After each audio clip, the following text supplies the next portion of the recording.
Dios les bendiga. Buenas noches. Estamos en una entrega más aquí. El Señor ha sido bueno con nosotras. Y bueno, ya ha pasado el capítulo 8. Ciertamente, cuando disfrutamos la lectura y vamos encontrando tantos tesoros, como que a la vez se nos va como rápido, porque ya vamos por el 8 y ya terminamos nuestra próxima entrega ya es introducir el capítulo 9. Vamos a ver de qué trata ese capítulo. Pero antes, la entrega de hoy se basa solo en un versículo, que por el hecho de ser uno solo, no quiere decir que tiene pocas cosas para que veamos, sino que vamos a ver un recuento, como habíamos hablado al inicio, de la diferencia que tiene el antiguo pacto con el nuevo pacto. Hay muchísimas otras cosas que se pueden decir. Entiendo que hablar de este tema nos tomaría solo un año, nada más hablar de este tema, pero sí nosotros, la idea es resaltar esos puntos súper importantes que necesitamos pues atesorar con nosotros mientras hemos pasado por este capítulo 8. Gloria a Jesús. Entonces, vamos a ver específicamente el verso 13, ¿verdad? Que es el verso que concluye este capítulo. Gloria a Dios.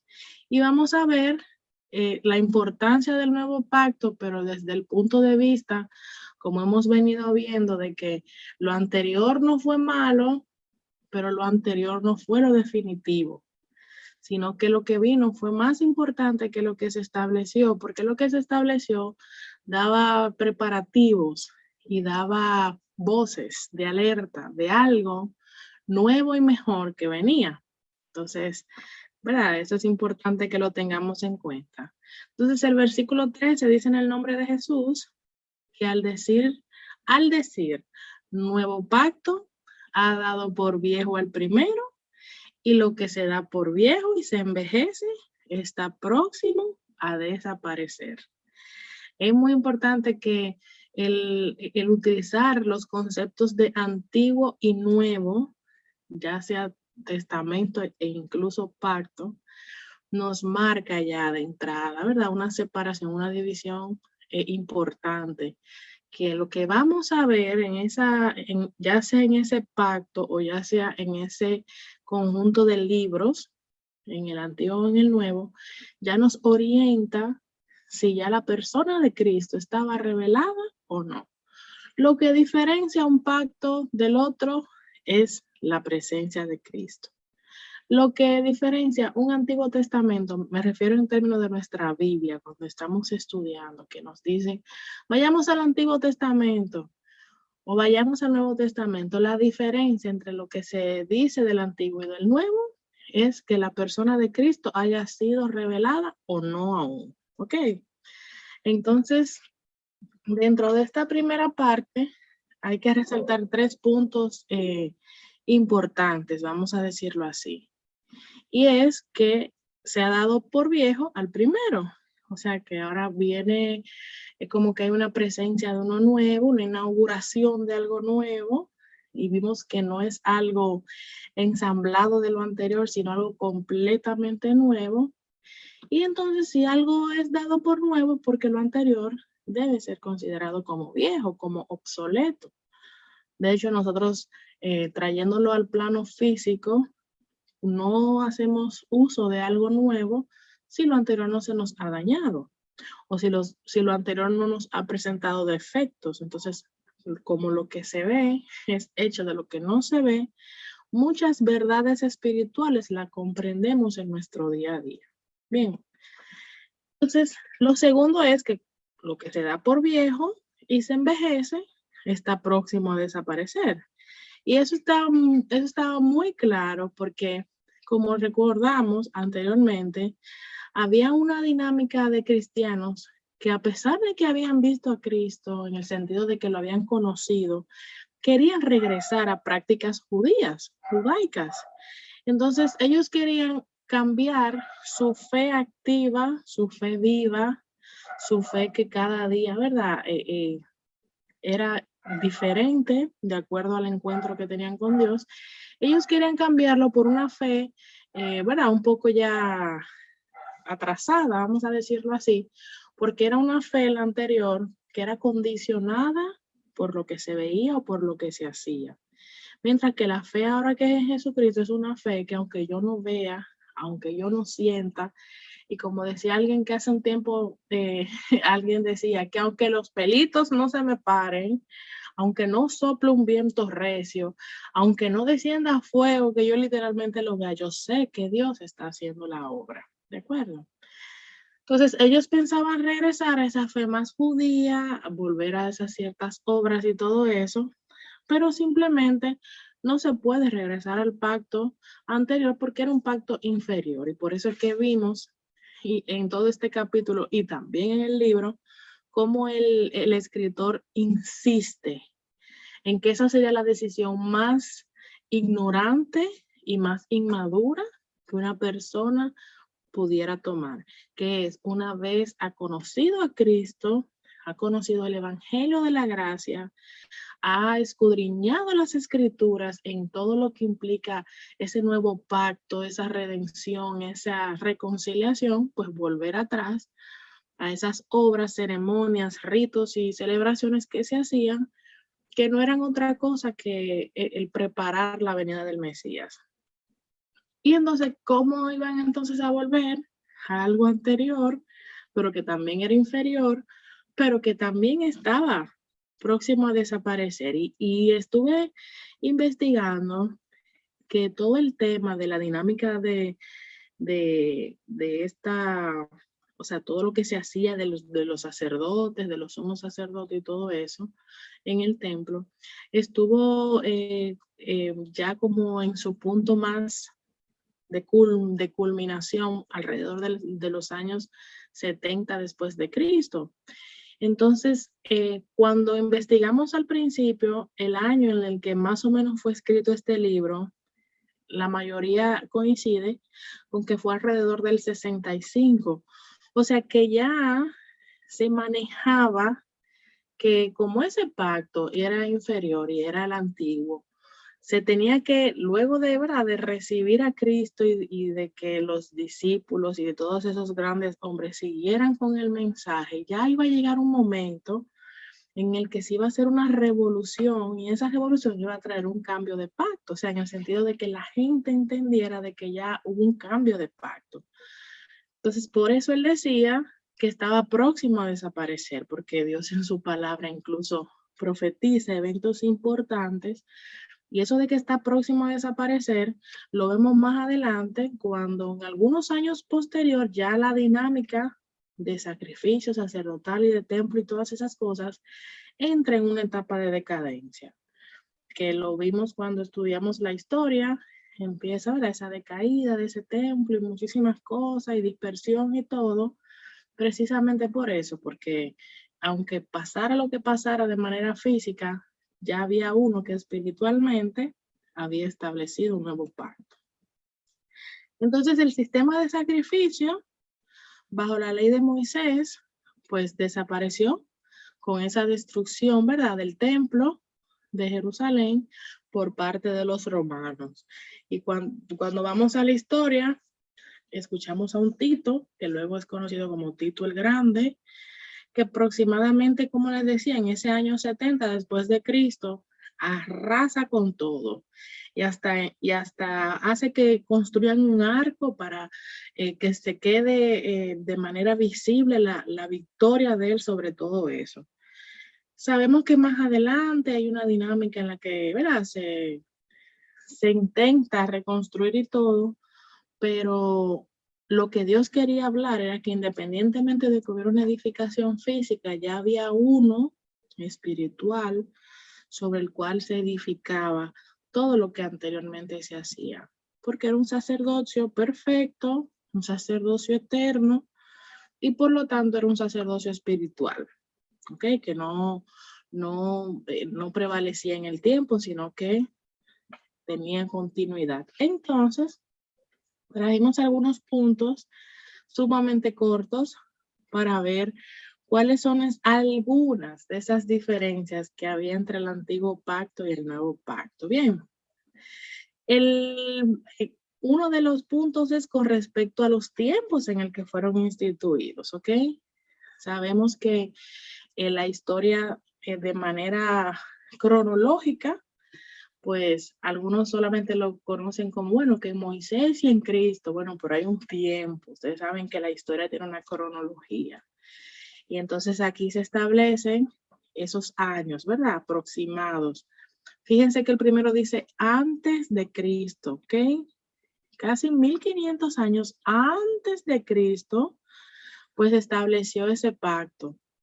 Y luego entonces viene este nuevo pacto alrededor del año 33, porque es en esa edad, en ese año y en esa edad de Cristo, donde él pues muere y resucita, y entonces el pacto es renovado. Bien, porque hay veces que, y voy a volver atrás un momento, a veces entienden que es como en un momento. Sin embargo, nos damos cuenta que es todo el proceso de que Él recibe esa victoria poderosa con su resurrección y todos los acontecimientos que van luego de la mano con Él, que nos van demostrando hasta dónde trasciende ese nuevo pacto. También fueron instituidos en diferentes lugares. El antiguo en el monte Sinaí, ya sabemos, ¿verdad? Más adelante vamos a ver los personajes que tienen que ver en cada pacto. Y este, pues, en el monte de Sión, porque hace referencia, ¿verdad? A esa tierra que ha sido elegida para en su momento, que esa parte de la palabra no se ha cumplido, pero ha de cumplirse, es ese remanente, ¿verdad? Que va a continuar, o sea, tiene una asignación especial como hijos de Israel, que es diferente al pueblo gentil. Okay, ese es otro tema, pero para que ustedes ubiquen el lugar geográfico.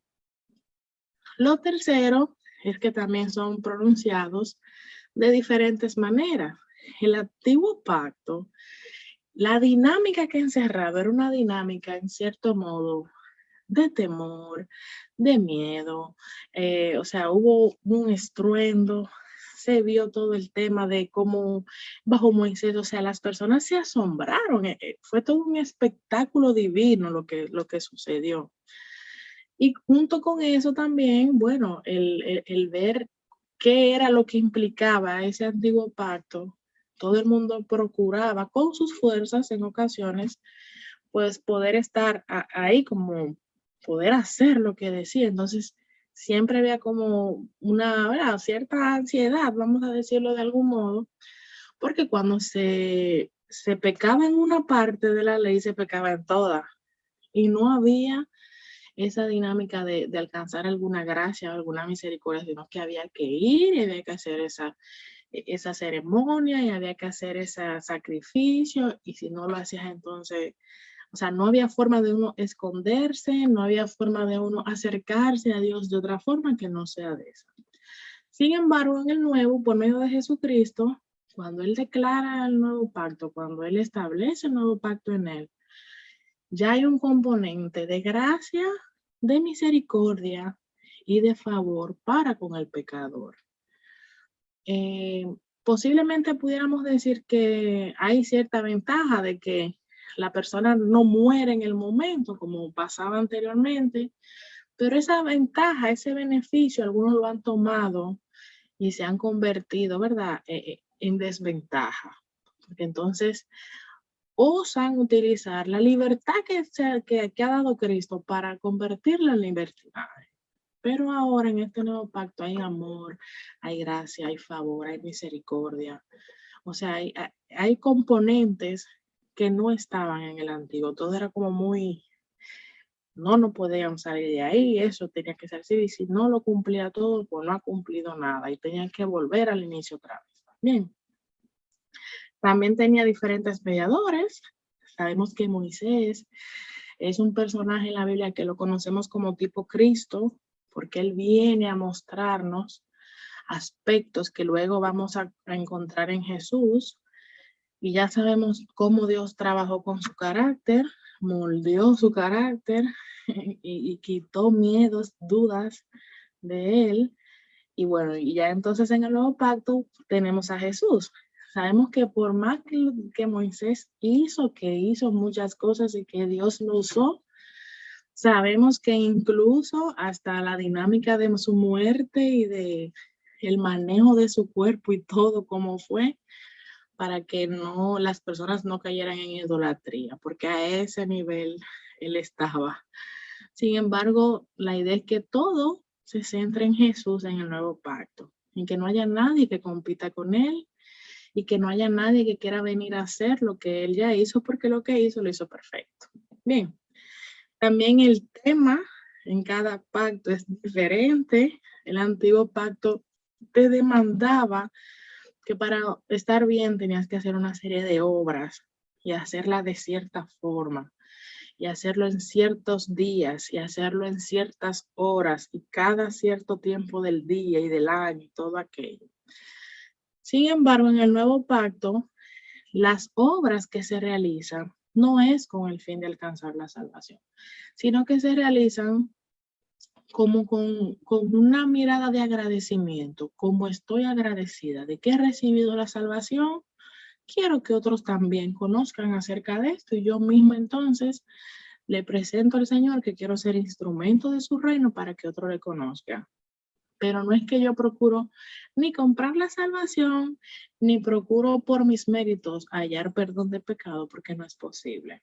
¿De acuerdo?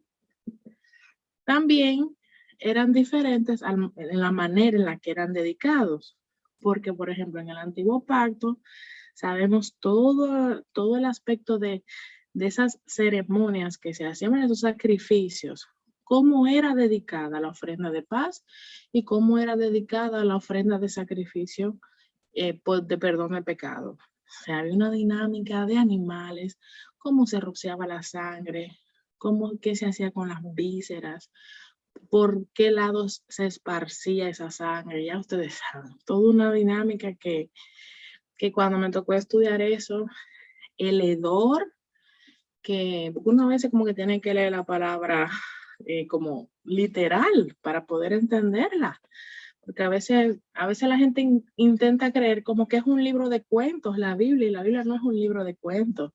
La Biblia es un libro histórico, es un libro que también Dios ha hablado a su pueblo, pero tiene muchos aspectos históricos y de cómo se hacían las cosas, entonces no lo podemos tomar a la ligera.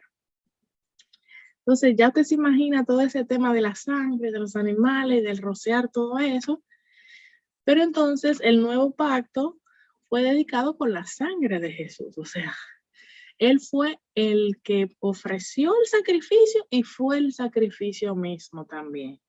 Y si bien es cierto que la palabra establece cómo él quedó desfigurado, o sea, la aflicción que en su momento vivió en el cuerpo, ¿verdad?, humano, y todo cómo fue el rechazo, hasta tuvo sed y todo eso, o sea, no fue fácil para Jesús, pero él decidió voluntariamente pues hacerlo y tuvo éxito, un éxito perfecto, no necesitó ayuda de nada ni de nadie. Entonces, esa fue como la último derramamiento de sangre que se necesitó para que la humanidad ya de una vez y por todas fuera libre de toda opresión de pecado y de toda dinámica, ¿verdad?, de sacrificial de cada día, cada año y cada, ¿verdad?, cierto tiempo. En él, esa es la dedicatoria perfecta al Padre, sin ningún tipo de manchas ni de situaciones pecaminosas. Después de él no es necesario presentar más nada. Ahora bien, es importante que sepamos que así como él se ofreció en sacrificio, así mismo él también media de nosotros a través del Padre, o sea, media entre nosotros y el Padre. Y por eso él es nuestro sumo sacerdote. Bien. También, y eso va muy a la mano con lo que acabo de decir, la dinámica sacerdotal es representada diferente. En el antiguo pacto estaba el sacerdocio que fue dado según la ley de Moisés, que viene siendo con la tribu de Leví, como lo vimos anteriormente, y luego entonces se establece como una línea, vamos a decir así, familiar, en la que Aarón y sus hijos y todo eso, pues tenían esa responsabilidad, ese compromiso. Sin embargo, en el nuevo pacto, Hay un sacerdocio, o sea, me llamó mucho la atención, porque cuando estudiaba decía, ok, si Jesús es el sumo sacerdote, ¿quiénes son los sacerdotes? Porque la dinámica sacerdotal tenía sacerdotes y sumos sacerdotes. Entonces, este nuevo pacto tiene a un sumo sacerdote según el orden de Melquisedec, que es Cristo Jesús, pero también tiene esa dinámica, un sacerdocio, que es ese pueblo santo, pueblo escogido por Dios. O sea, nosotros tenemos responsabilidades sacerdotales y servimos a la misma dinámica de nuestro gran sumo sacerdote. Por eso es que nosotros tenemos que interceder por los demás, tenemos que estar en la brecha, tenemos que llevar la palabra, ¿verdad? La sana doctrina, tenemos que dar a conocer a Cristo. Porque no fue como que, ok, yo lo hice, me quedé sentado y aquí estoy, ustedes vivan tranquilos. No, se depositó una responsabilidad entre nosotros. Y dice el libro de Pedro que nosotros ofrecemos sacrificios espirituales. Y es que nosotros tenemos que velar en todo momento de estar aptos para ser llamados hijos de Dios. Y como hijos, pues también servimos en ese llamado sacerdotal que tiene nuestro, ¿verdad? Nuestro Cristo. Gloria a Dios por todo. También son diferentes en su sacrificio. En el antiguo pacto usted sabe que eso era repetición y repetición. Y dice aquí interminable, porque no había pasado ya el año y al año siguiente había que hacer toda esa dinámica con el pueblo completo, pero también cada día. Sin embargo, en el nuevo pacto, el Hijo de Dios ofrece un sacrificio perfecto una vez por todas, y aunque para otros dicen que, ¿verdad? Tuvo que entrar después al santuario y tuvo que hacer muchísimas cosas para que su sacrificio fuera perfecto, nosotros entendemos que desde el momento en el que resucitó, automáticamente fue de una vez y para siempre lo que hizo. Gloria a Jesús. También fueron diferentes los pactos en cómo fueron escritos, y esto también me llamó la atención. El antiguo pacto fue escrito por Dios en tablas de piedra, y a pesar de que también, pues más adelante, ustedes saben que Moisés no solamente se le entregaron los mandamientos, sino que también con el tiempo fue haciendo mandamientos, vamos a decirlo así, o preceptos para la buena convivencia del pueblo. Usted sabe lo que durará 40 años en un desierto. Entonces, cuando leemos esos libros de Éxodo, Levítico, Deuteronomio, nos damos cuenta que hay una serie de leyes, y aunque no son los 10 mandamientos, pero llevaban a tener cierto orden en la dinámica que había con el pueblo, ¿verdad? Porque salieron de la tierra, se dirigían a otro lugar, y el manejar personas se necesita tener, ¿verdad? Aspectos escritos para poder que haya una buena convivencia. Sin embargo, el nuevo pacto es escrito por Dios en los corazones de su pueblo. ¿Y a qué quiere decir eso? En el nuevo pacto entra el componente del Espíritu Santo, que revela la verdad a nuestro espíritu. Claro, tenemos las escrituras con un Nuevo Testamento, que así se llama, donde está revelado toda la obra de Cristo, todo lo que Él espera que nosotros, ¿verdad?, desarrollemos. Pero eso se quedaría en ser simples letras si el Espíritu Santo no nos ayuda. Entonces, ahí es que viene el componente de que no es necesario que nos repitan y nos repitan, o que nosotros recitemos eso como papagayos, sino que hay una dinámica de que el Espíritu Santo da la porción a cada persona de lo que necesita en un momento determinado.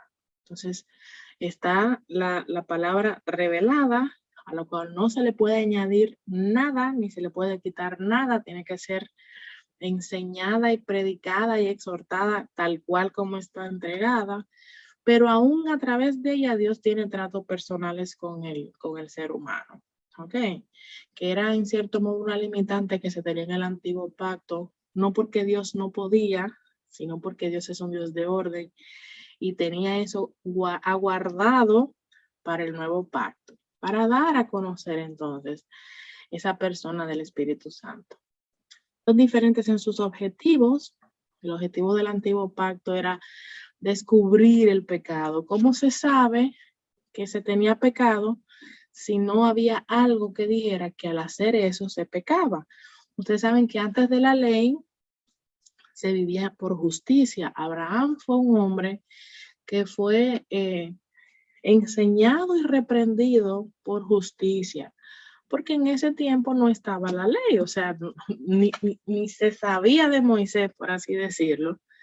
Entonces, en cada dispensación, Dios nunca dejó de tratar con la humanidad, pero es hasta luego que sale la ley así específica como nosotros la vemos con Moisés, donde ya de manera escrita y palpable, entonces se determinaba si la persona estaba en pecado.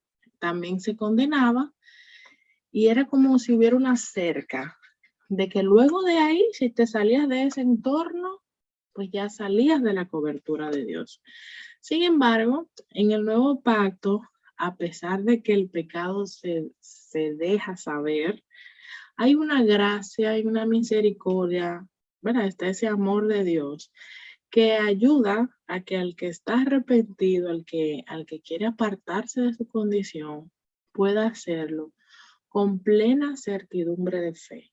O sea, que sabe que si lo está haciendo de corazón, sus pecados son perdonados, tiene la vida eterna y no tiene como esa, eh, ¿cómo le diríamos? Como ese final trágico ya de una vez, eso es lo que te toca de una vez para siempre y ya no hay forma de volver atrás, no. Aquí hay como un destello, una luz de esperanza que con todas las cosas que había que cumplir en la ley, pues entonces era imposible para el ser humano. Ahora también tenemos la ayuda del Espíritu Santo que nos indica, nos va guiando. Gloria a Jesús. Son diferentes también en su efecto práctico en la vida. El antiguo pacto terminaba en esclavitud y aunque no fue levantado por esclavitud, el hacer todo lo que se tenía que hacer llevaba una vida esclavizada, porque las personas se enfocaban más en lo que no tenían que hacer que en dejar de hacerlo por convicción personal y propia de que eso no le convenía, sino que no puedo, por ponerles un ejemplo, que dijera una persona, no puedo tomar ciertas cosas porque no me edifican en nada. No puedo tomar porque ahí dice que no se puede embriagar, que no, o sea, era como no se puede hacer, no lo vamos a hacer, pero no tener esa convicción de que, oye, todo me es lícito, pero no todo me conviene. Todo me es lícito, pero no todo me edifica. O sea, yo voy tomando decisiones de la mano del Señor y por la guía del Espíritu Santo. Y es por esto que el llevar el Evangelio en el nuevo pacto no es como un yugo, sino que es una decisión diaria que tú tomas y aunque la gente no lo entienda, tú tratas de explicarle. Y si no le dice al Espíritu Santo que trate con ellos, pero tú sabes en quién tú has creído y que por una cosa u otra que tú quieras en un momento no vas a perder una salvación tan grande que se nos ha sido regalada. Pero antes era como con cierto miedo y con ciertas cosas, y bueno, con cierta incertidumbre. Gloria a Dios. En el nuevo pacto hay una verdadera libertad que a pesar de que hay personas que han decidido como no entender el contexto de libertad que es en Cristo y hacer y tener ciertos comportamientos de libertinaje, pero ciertamente cambiamos de señor y como antes se veía que el esclavo era el que tenía un señor y el señor hacía con ese esclavo lo que quería y en su momento hasta lo vendía más adelante, lo ofrecía libertad, nosotros tenemos ese tipo de simbolismo. Lo único que al Señor al que nos hemos sometido, mientras más nos sometemos, más libres somos. En el antiguo pacto era mientras más sometimiento había una sensación de más esclavitud, porque había un yugo fuerte y no todo el mundo tenía el estándar de poder, ¿verdad?, alcanzar esas expectativas, mientras que en Cristo, a mayor sometimiento, a mayor obediencia, hay más libertad, porque es como en una ocasión, por ejemplo, me dijeron, no, porque no se puede hacer de nada. Entonces yo le decía, ¿y quién tú crees que sale beneficiado de dejar de hacer todas esas cosas? Dios. Para nada, Dios no necesita hacer esas cosas o dejarlas de hacer porque Él es Dios. ¿Quién se beneficia de poder hacer eso de esa manera? Soy yo, porque al hacer eso así, Dios está guardando mi generación y lo más importante, está guardando mi salvación. Entonces, es asunto de prioridades. También son diferentes los pactos en la forma en que, ¿verdad?, se presenta el Espíritu Santo. Recuerden que a pesar de que el Espíritu Santo es el gobernador de la iglesia en esta dispensación de la gracia, y es donde tiene el ministerio más visible y que trasciende, no quiere decir que es ahora que él está trabajando. Desde la fundación del mundo, desde que se dijo en Génesis, hagamos al hombre, o sea, él ha estado en todo momento. Sin embargo, Dios ha como establecido periodos de la historia donde cada uno tenga como su participación característica, vamos a decirlo de algún modo. Al Padre lo vemos al inicio, en la creación, ¿verdad? Y lo vemos tratando con ciertos personajes. Luego vemos el Hijo, cuando toma forma de hombre, ahí en ese ministerio de esos 3 años lo vemos plenamente, ¿verdad? Y cuando Él dice, me voy, pero dejo uno, esperen que Él viene, y hasta que Él no venga, no se pongan a hacer nada para que no lo hagan con su fuerza, sino con el poder que Él va a derramar sobre ustedes.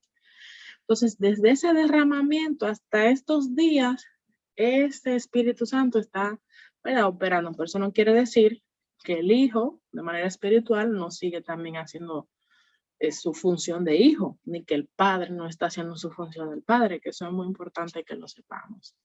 Entonces, en el Antiguo Pacto, el Espíritu Santo le fue revelado y le fue como presentado a ciertas personas según deberes específicos. Por eso es que vemos cuando en el Antiguo Pacto dice, y el Espíritu de Dios descendió sobre tal persona o se hizo tal cosa. Eran en momentos puntuales, no había una relación humanidad-Espíritu Santo como la hay ahora.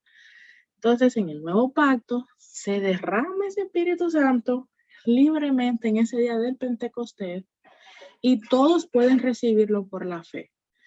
Y todos pueden ser transformados si le permiten que haga los cambios que se necesitan. Gloria a Dios. También la idea del reino de Dios es diferente en ambos pactos. En el antiguo pacto, el reino de Dios es visto como, bueno, un gobierno supremo, ¿verdad?, que es mucho más grande que Israel y que va a gobernar a todas las naciones, pero se ve como ciertamente un poco como lejos, como llegaremos ahí algún día. Sin embargo, en el nuevo pacto, una de las cosas que dice Cristo es que el reino de Dios ha venido a la tierra. ¿Ok?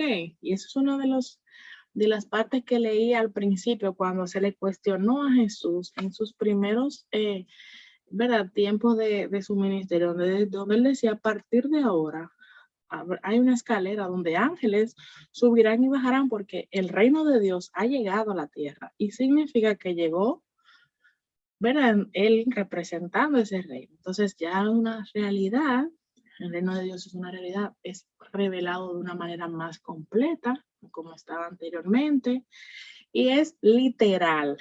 O sea, todo lo que dicen las escrituras que ha de acontecer en el reino de Dios, y lo que ya pasó y lo que falta porque ocurra, se ha de cumplir tal cual como establece las escrituras. Y le damos las gracias al Señor por eso. Gloria a Dios. También los pactos son diferentes en su contenido, porque el antiguo pacto tiene sombras. Recuerden que en el estudio que hicimos de los métodos de estudios, vimos que las sombras, ¿verdad?, representan esas acciones que se hacían, pero para introducir algo que venía más adelante con Cristo. ¿Ok? También no solamente se dice sombras, se dice también tipos, y esos tipos son cosas que ocurrían en el Antiguo Testamento que anunciaban que más adelante Cristo las iba a hacer de manera perfecta. Ya en el nuevo pacto, ya no son sombras, sino que son una realidad en Cristo. Por ejemplo, ya esa dinámica de cómo se hacían los sacrificios ya no se tiene que hacer porque ya Él se dio por sí solo. O sea, Él no necesitó que más nadie viniera después de Él lo hizo de manera voluntaria y muchos otros puntos más que vamos viendo en el antiguo pacto que se cumplen en Cristo. Gloria a Jesús. También, mira, ya estamos concluyendo, pero entiendo que cada cosa tiene un asunto muy importante. Y es que aquí los pactos son diferentes en la extensión de su administración. Y eso es muy interesante. Porque cuando habla de la extensión de su administración es quienes administran o cómo es la dinámica administrativa de ese pacto. El antiguo pacto fue, ¿verdad?, limitado a los descendientes de Abraham a través de Isaac, de Jacob y, ¿verdad?, las 12 tribus de Israel y todo. Y en la parte, por ejemplo, sacerdotal, la vimos de Leví, después de Aarón, todo, pero es como, ¿verdad?, como específico. Sin embargo, el nuevo pacto, y le damos la gracia a Dios por eso. Señores, si se hubiera quedado el antiguo pacto, nosotros no hubiéramos alcanzado salvación. El pueblo gentil, ese pueblo, esas otras ovejas que establece la palabra. Yo también he venido por esas otras ovejas que no tienen pastor. Eso somos nosotros, éramos nosotros. Entonces, en este nuevo pacto se extiende la administración, o sea, como el alcance de ese pacto a todas las naciones y razas que hay. Por eso es que yo entiendo que posiblemente Abraham no entendió. Habría que preguntarle, ¿verdad? Cuando dice, en ti serán benditas todas las naciones de la tierra. Él con una mentalidad humana muy bien pudiera entender, wow, esos son mis hijos y los hijos de mis hijos, que también sus hijos van a ser alcanzados por esa promesa. Pero yo creo que él no se imaginaba, aunque posiblemente sí, señores, porque si pudo conversar con Melquisedec y recibir toda esa rema en ese momento, ¿por qué no? Claro que sí, pero me refiero a que, wow, si el pueblo de Israel, los que aún esperan al Mesías, pudieran entender esta revelación de que ya ha sido entregada la salvación, de que ya ha sido entregado ese reino de los cielos y que está al alcance, pero algunos no manejan esa información. Y por eso es que oramos para que el Señor siga cumpliendo su propósito en su tierra, que Él ha elegido, ¿verdad? Que va a ser ese remanente que va a tratar en un momento específico de la historia. Pero qué privilegio que nosotros entendemos esto y que sabemos que somos esas otras naciones, esas otras personas, que no somos descendientes de ninguna tribu, ni de Israel, sino que somos ese pueblo gentil, ese pueblo que no tenía pastor tampoco y que Él se entregó también por esas ovejas. Gloria a Dios. También son diferentes en lo que logra realmente el pacto. El antiguo pacto tiene una pretensión de perfeccionar algo, pero al final no lo puede lograr. Pero el nuevo pacto perfecciona, trae esa perfección, ¿verdad?, de Dios al pueblo a través de Cristo. Y fíjense que mencionamos al pueblo, tanto al pueblo de Israel como al pueblo gentil, porque hay personas israelitas que han aceptado a Cristo, ¿ok? Que son esos israelitas mesiánicos. Hay otros que son los ortodoxos, ¿verdad? Que aún están esperando ese Mesías y todo aquello. Eso es un tema que se debería de tratar de manera sola, porque es un tema muy geográfico, histórico y todo lo demás, y hasta espiritual. Pero ese nuevo pacto perfeccionó las cosas a un punto tal de que lo que no podía entrar, pudo entrar. Gracias a Dios. Y son diferentes en su duración. Bueno, porque el antiguo pacto fue diseñado para preparar, ¿verdad? Para hacer esa sombra y ese tipo de ese nuevo pacto que venía, ese pacto perfecto que iba a ocurrir entre Dios y los hombres. pero al ser ineficaz, al ser imperfecto, pues tuvo, ¿verdad?, un tiempo de caducidad hasta que Cristo entra en la escena. Cuando ya Cristo entra en la escena y se constituye como sumo sacerdote, ya dura para siempre, porque es un sacerdocio para siempre, lo dice, lo estudiamos tal cual, sacerdote para siempre, según el orden de Melquisedec. O sea que si el sacerdote que propicia el nuevo pacto es para siempre, pues este pacto también es para siempre. Gloria a Dios. Y vamos a finalizar con esta frase. O sea, yo encontré esto y yo dije, wow, Dios mío, qué cosa tan extraordinaria. Quiero que lo lean conmigo. Dice, observemos de estas cosas, o sea, refiriéndose también, o sea, y podemos introducir ahí todo lo que hemos hablado, ¿verdad? Que el estado del evangelio o de la iglesia que está bajo el Nuevo Testamento, acompañado de los más altos privilegios y ventajas de lo que es capaz en este mundo, hay una gran obligación en todos los creyentes para vivir en santidad y dar fruto en obediencia. Yo le voy a traducir eso. Ustedes están viendo todo lo que ha venido a traer ese nuevo pacto, cómo el evangelio está en su mejor posición de cómo estuvo en el antiguo pacto, cómo está la iglesia fundamentada, dada a conocer, revelada, más que como estaba anteriormente. Todos los privilegios que hemos alcanzado con este nuevo pacto, todas las ventajas, los beneficios, las bendiciones materiales y espirituales que hemos recibido de ese nuevo pacto, son una cosa extraordinaria, empezando por la salvación, que no teníamos acceso a ella. Nada más le pongo la salvación como uno de los beneficios espirituales. Sin embargo, a las personas se nos ha olvidado que junto con el beneficio, el reino de Dios también se vale de responsabilidad y de compromiso. Y una de las cosas que Dios quiere de nosotros es que a pesar de que Él nos ha dado todo eso, nosotros procuremos vivir en santidad y dar frutos en obediencia, porque todo eso va a ser para la gloria de Dios. O sea, la libertad que se nos ha entregado no es para caer en libertinaje, no es para volver a las antiguas andanzas, no es para ahora, después que hemos alcanzado, ¿verdad? Todos estos regalos espirituales, querer volver, o sea, que han sido entregados en la gracia y querer volver entonces a las obras. ¿Cómo es posible? Porque eso entonces dice aquí el escritor que se convierte en una atrocidad por el pecado que se estaría cometiendo. Entonces, este pacto tan extraordinario, tan perfecto, tan completo, tan eterno, lo vamos a descuidar y vamos a despreciarlo, porque aunque no lo digamos, si no hacemos lo que, ¿verdad? O sea, como lo que en agradecimiento deberíamos de hacer por eso tan hermoso que hemos recibido, entonces lo estamos descuidando y lo estamos despreciando. Y entonces, tanto la gracia como la desgracia se va a manifestar abundantemente. Por eso es que la gente dice, bueno, porque ya la gente no muere.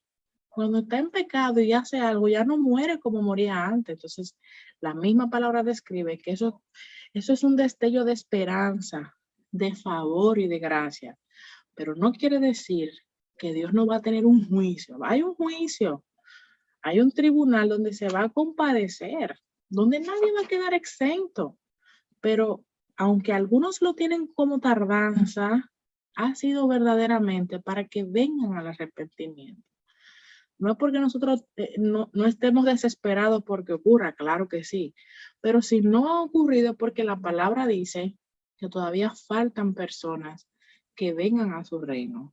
Entonces, no descuidemos, no despreciemos, no hagamos atrocidades de esto tan hermoso que se nos ha entregado, porque ciertamente muchos de los justos de los tiempos antiguos quisieron poder ver y experimentar lo que nosotros estamos viendo y experimentando en Dios y en Cristo Jesús a través de la dispensación de la gracia. Y le damos gloria a Dios por eso. Gloria a Jesús. Entonces, formalmente entramos, ¿verdad?, al nuevo capítulo capítulo 9, no porque vamos a dejar de hablar de los diferentes pactos, sino que ahora va a tener una connotación de que habían dinámicas y habían elementos que se usaban y por qué se utilizaban, por qué era la importancia de que este escritor ahora se siente con ellos y le diga, mira, ahora te voy a explicar qué era lo que se hacía en el lugar santo y en el lugar santísimo. Quien lo lee pudiera creer como que el que lo estaba oyendo no sabía, y esa gente que estaban escuchando a este escritor, o sea, ¿verdad? A quien se le estaba dando esta información, sabían de todo eso, pero él se tomó su tiempo y volvió y se sentó a explicarle todo. Entonces yo digo, wow, mientras me están explicando algo, mientras me están repitiendo lo mismo, es porque hay algo que yo no he entendido todavía. Y Dios en su misericordia quiere volverlo a repetir para ver, ¿verdad? En ese momento que mis ojos se han abierto y mi intelecto sea liberado. Entonces, para eso, queremos, ¿verdad? Que en esta semana usted busque qué es eso, del atrio, del lugar santo y del lugar santísimo. Y cuáles elementos habían en cada uno de esos lugares, ¿ok? Y qué dinámicas se hacían en cada uno. Por ejemplo, ¿qué era el atrio? ¿Para qué se usaba? ¿Había algún elemento en el atrio? ¿Qué se realizaba ahí? El lugar santo, ¿qué se realizaba? ¿Había algún elemento característico que tenía el lugar santo? El lugar santísimo, claro, tenía varios elementos muy importantes que estaban aguardados ahí por ser el lugar santísimo. ¿Cuáles eran esos elementos? Nos vamos a dar cuenta que ahora en este capítulo 9 nos va a detallar eso, pero busque qué implicaba cada uno de esos elementos y cada una de las actividades y dinámicas que se realizaban en esos espacios. Y bueno, agradecida del Señor porque Él nos sigue mostrando cosas. Si en algún momento usted estudió acerca de todo este tema del templo, y toda la dinámica templo-tabernáculo, y se había olvidado algunas cosas, vamos a desempolvar. Gloria a Dios. Pero el fin de que este escritor mencione todas esas cosas es para poder entender que a pesar de que estuvo en el antiguo pacto, como que hay cosas que ahora nosotros aprendemos de eso. Así que Dios les bendiga, Dios les guarde. Hasta una próxima.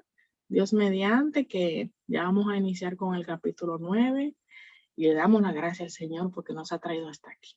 Así que bendiciones y paz. Gloria a Dios.